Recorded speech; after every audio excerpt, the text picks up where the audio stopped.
Le chiffre d'affaires, Emmanuel, l'embargo européen qui interdit tous les produits pétroliers raffinés russes importés par voie maritime est entré en vigueur hier. Oui, et concrètement, cet embargo interdira donc aux cargaisons de kérosène, d'essence, de bitume, de fioul ou encore de diesel en provenance de Russie d'être débarqués dans les ports européens. Il intervient quelques semaines après l'entrée en vigueur en décembre d'un premier embargo qui, lui, visait uniquement le pétrole brut transporté par voie maritime. Est-ce que, à cause de ça, on va manquer de carburant? Le principal problème, c'est l'approvisionnement de l'Europe en diesel, qui est, rappelons-le, le carburant le plus utilisé sur notre continent. Alors, malgré une forte diminution depuis près d'un an, plus d'un quart des importations de diesel par l'Europe venaient encore de Russie.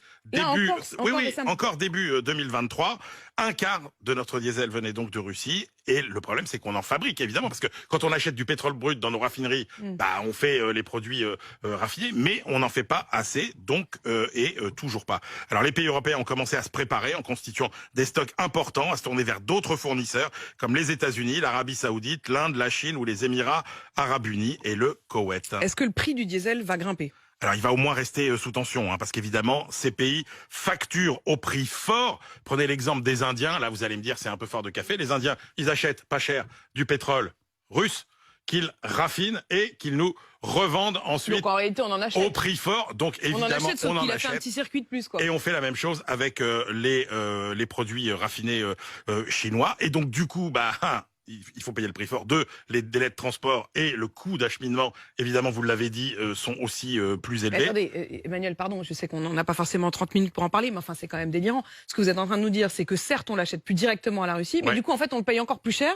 La Russie continue à le vendre, on continue à le racheter, mais en plus, on en met dans les poches des Indiens et des Russes. Oui, parce que alors les Indiens, les Indiens ne s'en cachent pas. D'ailleurs, le problème, c'est qu'il n'y a pas de traçabilité, si vous voulez, sur les produits pétroliers. Donc, quand on achète du pétrole aux raffineurs indiens, eh bien, c'est du pétrole qui est exporté par l'Inde. Et puis bon, nos raffineries européennes, elles augmentent un peu leur capacité de production de diesel, mais pas assez. Donc ça veut dire que le litre de diesel, il y a peu de chances qu'il baisse en dessous des 1,90 €. Il va rester durablement à 1,90 € ou plus.